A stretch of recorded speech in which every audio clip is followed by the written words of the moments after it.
welcome back to Lens Flare. In this episode, we're going to be talking about running a shoot in the dark, or at least with minimal lighting. So we're going to be talking about the equipment and the settings you need.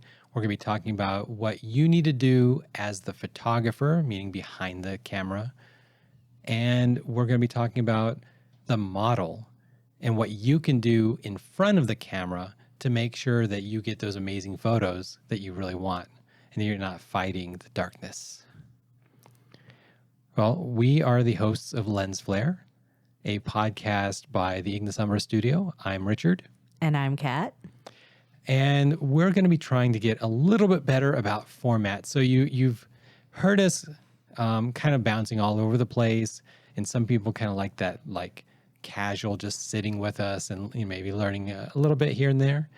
But to make it a little bit easier for you to get the most out of these episodes, we are going to be just a little bit more organized and hop around a little bit less. So we're getting serious, right, Kat? I don't know about you, but I'm not serious at all. Oh. So to start with, all of this discussion is a little bit in context of the bonfire shoot. So in a previous episode, we talked with Ricky and we talked about the great photos that she got out of that shoot. And so that's kind of my context. I do a lot of these like low light photo shoots though. So, but I did want to give you what should you be thinking of when you're thinking about the kind of images that you can get out of the advice I'm giving here, which is from that shoot. So to start with, equipment-wise, the camera is going to have a lot of trouble autofocusing. And you're going to get a lot of other photographers who are going to tell you that you don't have to spend money on a better camera, that it's about your skills, it's about who you are and what you're doing that determines the art you're creating. And that is very true. That definitely is a true statement, that you can create amazing art, like award-winning art, with the most mediocre camera. But I'm telling you that if you are just learning, that there are cameras that can handle autofocus in the dark better, or they can handle noise better. And noise generally comes associated with, low light shots. So if you have a camera that handles darkness better, you are just going to have an easier time. There's no way to dispute that. That is the truth. However, when I did the bonfire shoot, I was shooting with a camera that had notorious autofocus problems in the dark. And it didn't really hold me back too much. I just had to work around it. And so that's an important thing, is that the camera is likely to just work. If it's a newer camera or it has an autofocus chip that knows how to handle the dark. And you kind of experience that in our little lesson that I just gave. Oh, yeah. Because you were shooting with a Sony A7R4, definitely not a beginner camera, not a prosumer camera. That is a legit professional camera, and it's heavy too. Yeah. You were constantly complaining about how heavy it was. I immediately tried to get you to see an example of, I'm going to have you shoot at a 1/10 shutter speed. And 3.5 aperture, and the ISO was, I think, 100. Yeah. And I thought it was going to be a super blurry mess. No. It's a good camera. It was so clear. Now, part of that was me, and I did the disservice of doing what I should do as the model to make it easier for you. So that didn't help me teach you the lesson. And we'll talk about that when we get to the modeling aspect. But for the equipment wise, in general, you're really, really dealing with the exposure triangle when we're talking about low light. So the shutter speed, the aperture, and the ISO normally are all kind of fighting each other to get the right exposure. And the problem with the darkness or with the bright, we've talked about shooting out in like noon, like the middle of the day. Whenever you're shooting when it's super bright or super dark, then you're struggling because the settings that work in terms of the exposure triangle are much more restrictive.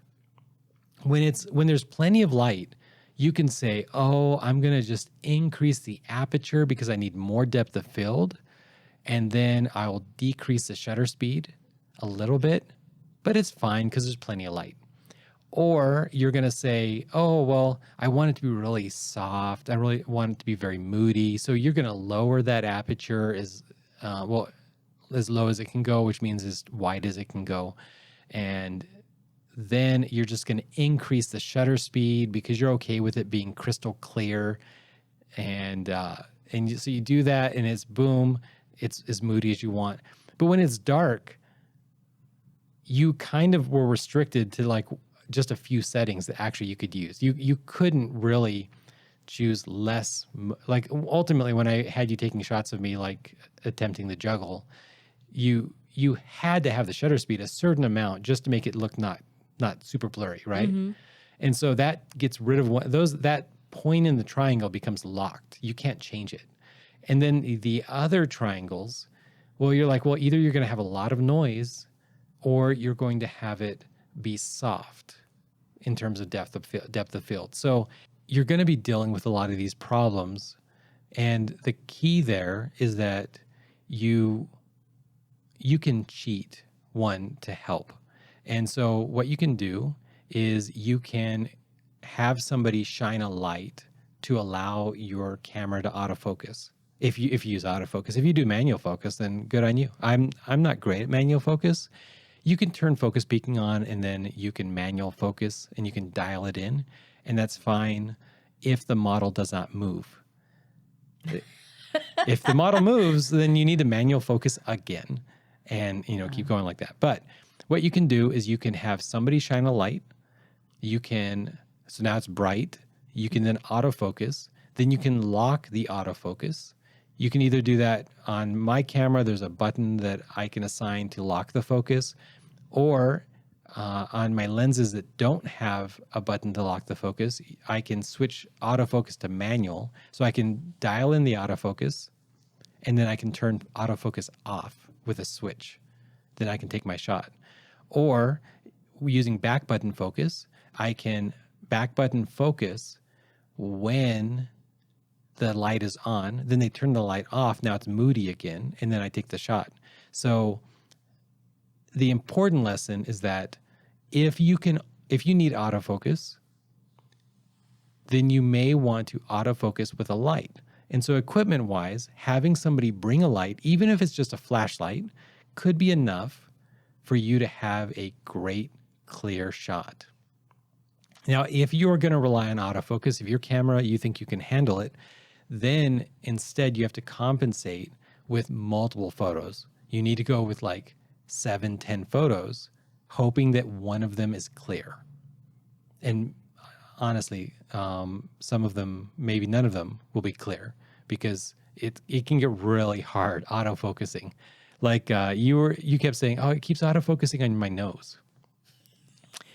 That is normally never a problem with a Sony camera. It normally autofocus on the eyes. It's so clear, it's so good. But in the dark, it can't figure it out. So then my nose must have looked like pupils or something to it. It was like, I mean, you do have nose holes, so maybe it was like looking for something circular. Circular and black. Yeah. So yeah. So the thing about bringing light is that I'm assuming you want to shoot in the dark. That's your goal. Otherwise, you would have scheduled your photo shoot in the light. So you might be in a bar. You might be in front of a campfire. You might be, I don't know. You just might, maybe you're taking, like you want the lightsaber to glow. Ooh. Whatever it is, I'm assuming you want it to be dark. So you can't just bring a big light. That doesn't really help your problem, because if we're saying like, hey, we're gonna have a whole episode talking about how to take great photos, just bring a light. Well, I guess that you can take great photos anywhere on the planet. Just bring a big light. There you go. Like, problem solved. I'm assuming you want it to be moody, or I'm assuming that you want their face to be lit up by the lightsaber. I'm assuming that you actually want it dark. So if you want it, dark, then you can cheat with just a little bit of light and then turn the light off. Or you can have a lot of light and then you can turn it off. That's fine. You can have a little bit of light, like in the bonfire shoot, we had somebody holding a light bar. Yeah. And so that was mostly because in the dark, say in front of a campfire, everything will be the color of the light that is there. And so if you're thinking that you're going to be, well, we're just going to light them up by their lightsaber, and they have like a green lightsaber. Well, if that is the only light, then everything will be shades of green. That would be awful. I mean, it can be cool, especially like Sith, like with the shades of red and everything. The red would be cool, but I don't know about the green. I mean, they did do it with with Yoda. But typically, I think typically in most like cinema, most movies, things like that, they're going to cheat a little bit. They're not going to do just one light source. Because if you only have one color light, everything will be a shade of that color. So typically what I will do is I will have one light that is white, and anything the white light touches will be its real color. That's the important concept. The white light shows the truth, or a truth anyways. Anything that is touched by a colored light will be some shade of that color. So, and if they both touch the same thing, it's whichever is brighter. So the white light will take away the color. So if you have a red light and a white light, then the white light will basically subtract the red out of things wherever it hits. So it won't be as saturated, it won't be as vibrant. So typically my like shtick, my trick is I want one colored light on one half of the body, and I want one white light on the other half of the body. Now, you can even go a little bit differently. If you say, well, I don't need the truth. Like, I don't need, let's say that they were a Jedi. You could say, well, I don't need to have half of their body normal colored and then half of their body red colored. Maybe I don't like that. That's not a good look or something. You say, no. I want half their body red and half their body blue. That's interesting. Yeah, in using those complementary colors like that, that can be really interesting. I mean, we did do that with Goob, and we also did it with Kayla. Yeah. And those turned out really well. That's classic. I mean, that is a very classic kind of look. That's why I did it, because I was like, hey, I just want to play with this kind of classic look, two complementary lights. Let's see how it looks. And they look super cool and interesting. But also at the same time, sometimes it just can get heavy. And to post a bunch of those photos, I just feel like I only want one or two. That's fair. So with an extra light, you're going to be able to autofocus generally. You're going to get back a lot of the things you wouldn't get in the dark. And if you have the light small enough and controlled enough, you can still get the moodiness. So in the bonfire photos, anywhere that it is clear, it is probably lit by the light bar off camera. And we actually have some BTS that I'll look through and try to find and post links. But The BTS shows Min holding a light bar at an angle, so you've got the campfire at 145-degree arc, and then you got Min with the light bar standing at another 45-degree arc, and you have the true color of the people, and they look vibrant, and it looks cool, and it looks in focus. Now, I did take like 1,200 photos to get 200 photos out of that shoot. I mean, to be fair, for darker shoots, don't people have to be more still? So we'll get to that in the model. That's part. fair. That's fair. Now, all right. So when it comes to your camera, you're ultimately dealing with the exposure triangle. So you want to initially set your aperture as open as it can go for the purpose that you're shooting. So that means that if it's one person and you want them to be detailed, about 2.8. If you want it to be boudoir and soft, you want 1.8 or lower, like 1.4, I don't know, 1.2 maybe if you're crazy. That's going to make it really soft. So that's the first step. If you're shooting with two people or you really need more depth of field, then you can go ahead and go to 3.5, 4.5, something like that. So that's step one of controlling your exposure triangle. The second step is how much movement do you need? If you don't need movement at all, then you can probably go pretty low. You can go to 1/60. You can go 1/40, something like that. You're going to base that off of, just your experience, your scenario. In our case, shooting at 1/10 was crystal clear. It was ridiculous. So, you kind of have to experiment a little bit, but normally you're going to choose in a low light situation, you can handle as low as your focal length. If you're shooting at 50 millimeters, then you want at least 1/50. That's just like a general rule of thumb, but better cameras can handle lower. And the Sony A7R4 apparently can handle like 1/10 and still give really good results. So at that point, once you have the shutter speed, and if you wanted movement, you'd go to like in our case, we went to 1/125, and that was okay. 1/200 was better. We might have had to go more, like 1/300, something like that. If you want like raindrops, like stuck in midair, something like that. So once you have that locked in, you've done 2 points of your exposure triangle, and you only have one left, ISO. So if you're lucky, the first 2 was enough to keep your ISO as low as possible, normally ISO 100, in which case you now have the best possible setting for taking photos in the dark. In a normal real world scenario, 100 is not going to cut it.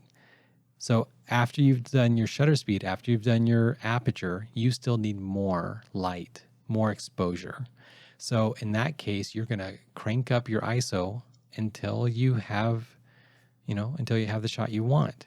Now, if you go too high on the ISO and it's not good, you take the photo and you have to know your equipment here, because for our camera, for me personally, I try not to go more than 640.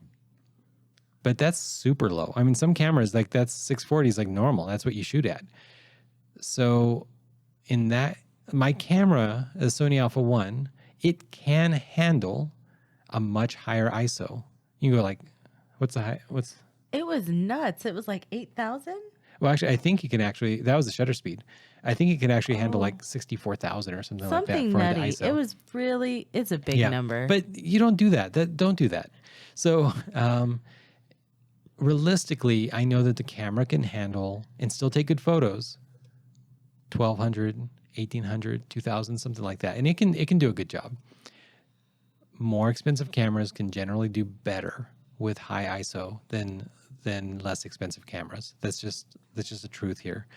Now, if you don't like the amount of noise being like the little dots, then you may have to either add more light to your scene, you may have to sacrifice sharpness, or you may have to sacrifice motion blur. You can always go lower if you're willing to handle motion blur, and then just take more photos to hopefully try to get that one clear photo. Now, there's something else you can do here. You can use a tripod. Normally, the amount of motion blur comes from both the person holding the camera multiplied by the movement of your target. So you having shaky hands because you're tired, because you're, whatever, you're commenting on the weight of the camera, your amount of shake is multiplied by the amount of shake that the model has. And I've just been downing Red Bull all day. So, I mean, hey, that's a lot of movement. No, I'm just kidding. Actually, caffeine has no effect. Yeah, has no effect on me. So, but if it was, then it would be far worse because, if I had a lot of movement and you had a lot of movement. So what you do is you put it on a tripod and now you have zero movement. And that's your base. So that can allow you to use a much lower shutter speed. And it can't compensate for the amount of motion blur that you may or may not like. It can be super cool looking. You may really love it and you may hate it.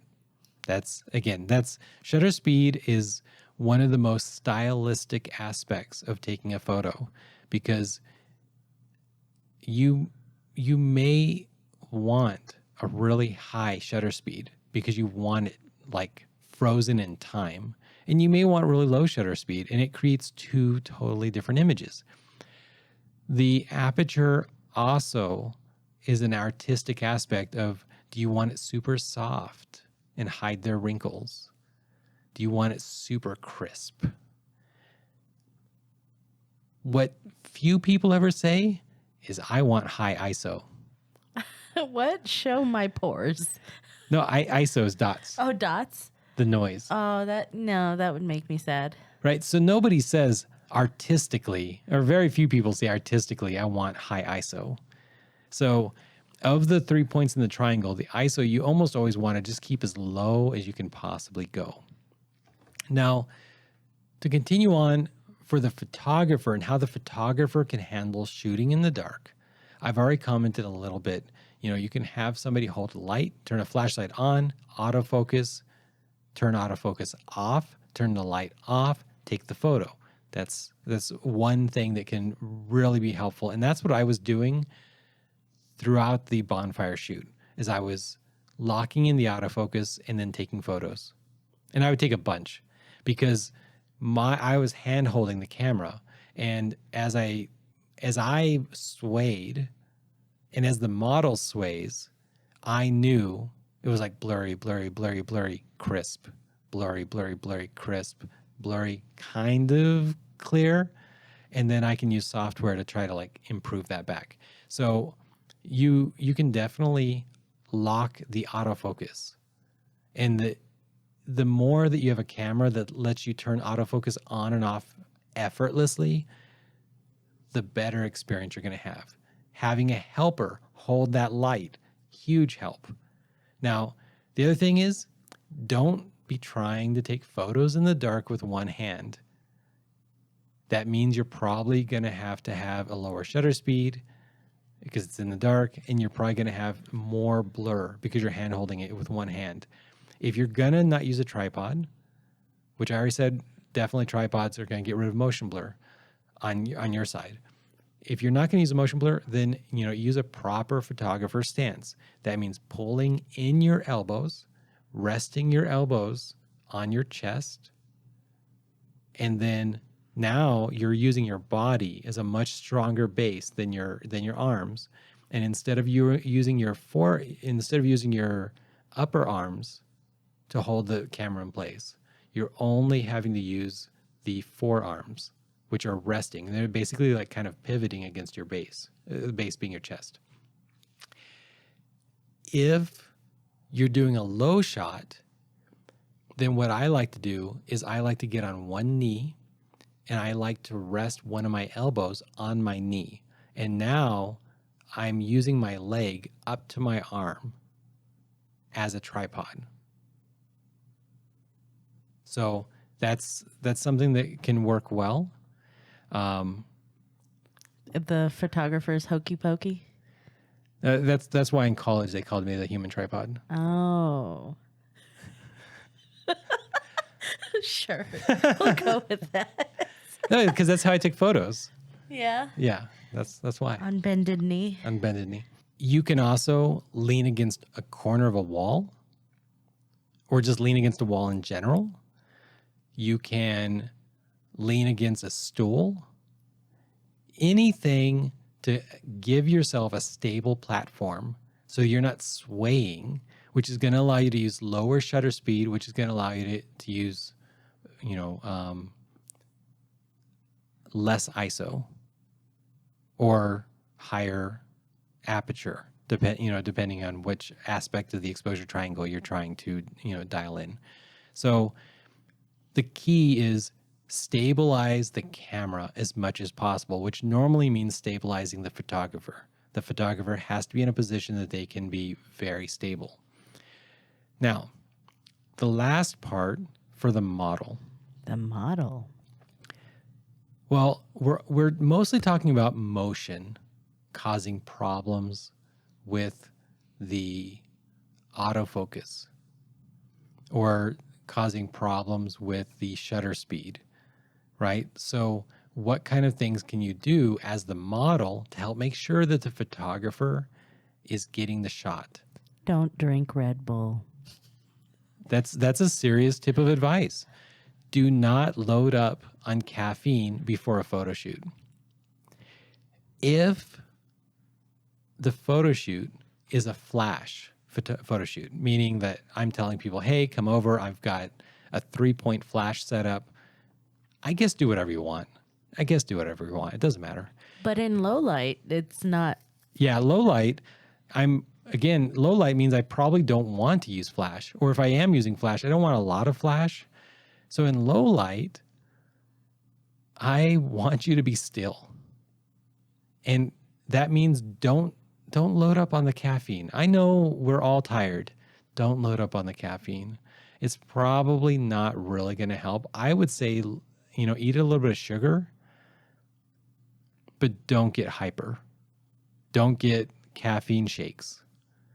Just get whatever you need to kind of like clear up your eyes so you can smile naturally and still be still.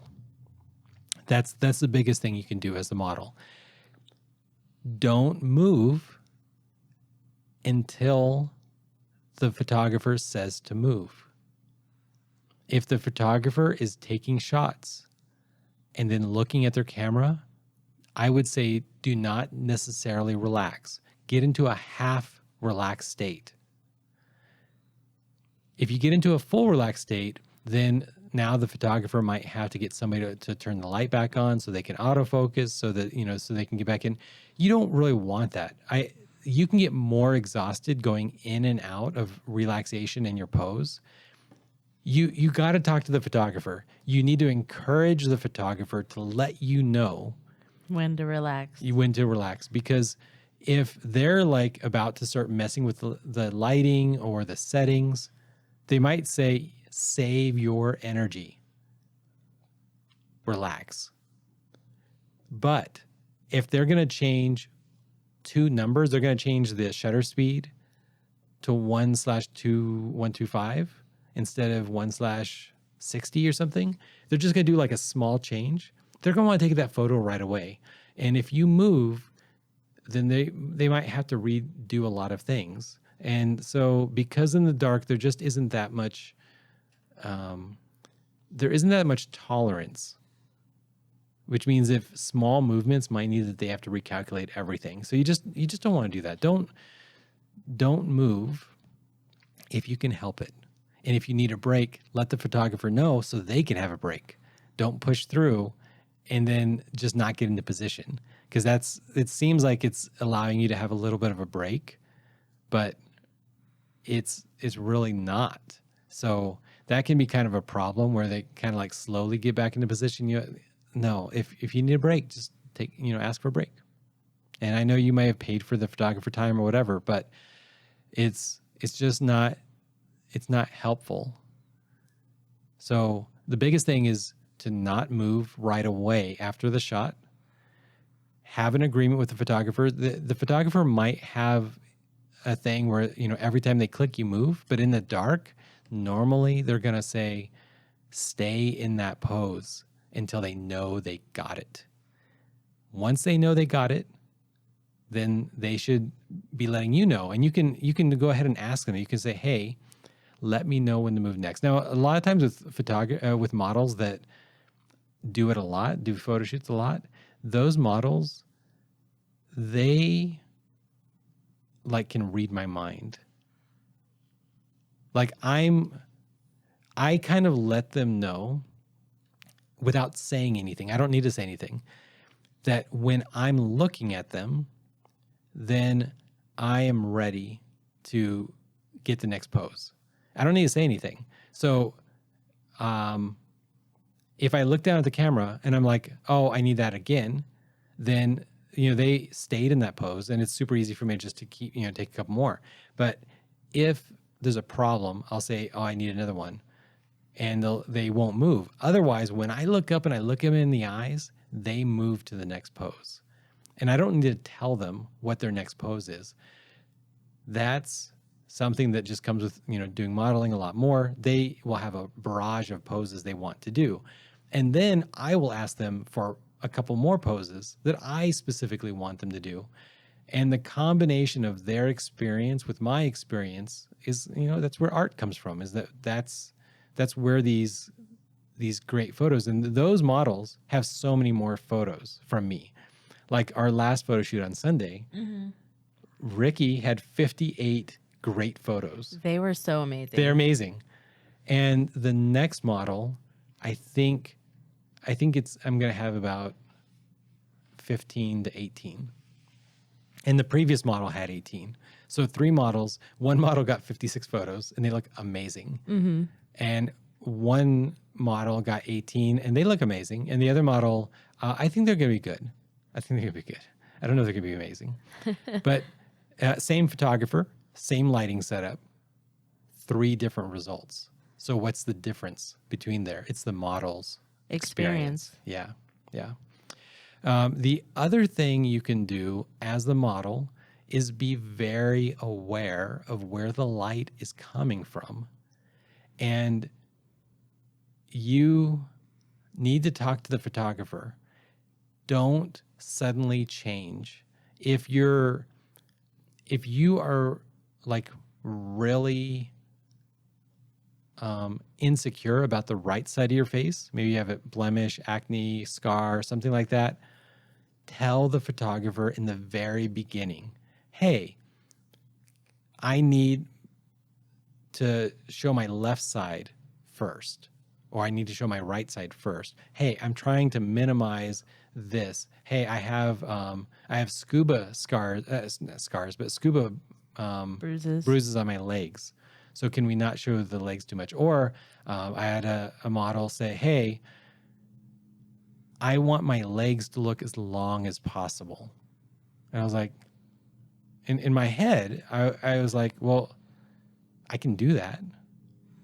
But it's all about putting that body part closest to you. If you're dealing with all of this and you're like, as a model, you're not telling the photographer, you're just kind of like moving like you don't like the photos. So you're moving out of the position they're trying to get you in, but you don't tell them that you want your legs to be the number one thing in the shot, or you're not telling them, hey, hide this blemish on the right side of your face or whatever, then the photographer is going to keep trying to get you into the best position from where they're standing. And you're going to keep trying to get into not that best position. So like in this case, the model was kind of fighting me and was like telling me like, well, but isn't it better from this other angle? No, it's actually not. And when she finally told me that she really likes her legs to look absolutely as long as possible, which I mean, of course, we always try to make the legs look as long as possible and the neck look as thin as possible and the, all these things. We always try to do that. But it was like, oh, well, wait, let me try this. And then I take a shot angled up kind of a little bit closer to her legs, which first of all is kind of strange to me, is to do a bunch of full body shots because I don't do a lot of full body shots. I like to have mid shots, like from the middle up. The other thing that was weird, she was very fixated on symmetry. Yeah. So, and like to most people, that's kind of boring. Well, not only just boring, but also it makes the image look flat. So that's it for this podcast. We are going to continue over on the bonus cast, which is available to all of our Patreon backers. We love all of you. And if you haven't checked it out yet, our Patreon is patreon.com/Ignis Umbra. Link is in the show notes. And bye, guys.